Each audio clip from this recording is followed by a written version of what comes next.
Kwanza ni mshukuru na kumpongeza Mheshimiwa Rais Dr. Samia Suluhu Hassan kwa kazi kubwa ambayo ameendelea kuifanya.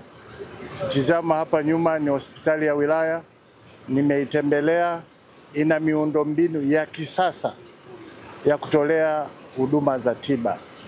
Kwa hiyo ni wito wangu kwamba watumishi, madaktari wa hapa waitunze miundombinu vizuri, iendelee kuwa mizuri na idumu. Lakini kubwa ni wito kwa viongozi wetu hasa ambao wanaendelea kusimamia Chama cha Mapinduzi.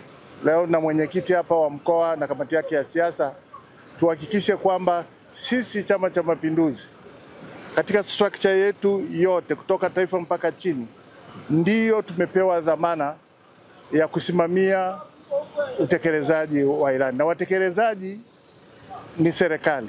Kwa hiyo kila mara tuwe tunaweka macho yetu hapa kuhakikisha kwamba kile kinachowekwa kwa misingi ya kibajeti ndicho kinachotarajiwa na kiwafikie wananchi ambao ndio wanufaika wa mwisho.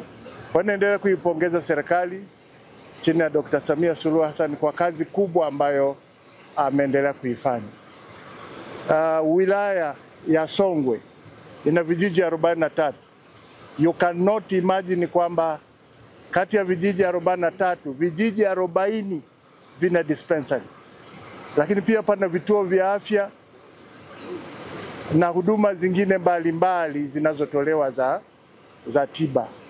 Nampongeza sana na nafikiri wananchi wa wilaya hii watakuwa ni wa kwanza kuizungumzia serikali ya Chama cha Mapinduzi kwa kadri ambavyo imewagusa.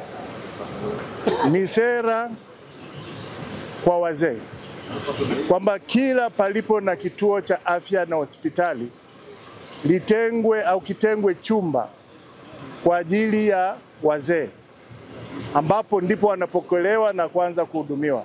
Kwa hiyo nimeelekeza kwenye hospitali hii, pamoja na kwamba wanasema kwamba mzee apewe kipaumbele, nimesema kiwepo chumba maalum kama sera inavyoelekeza kwamba wazee wafike wapokelewe hapo na waanze kuhudumiwa.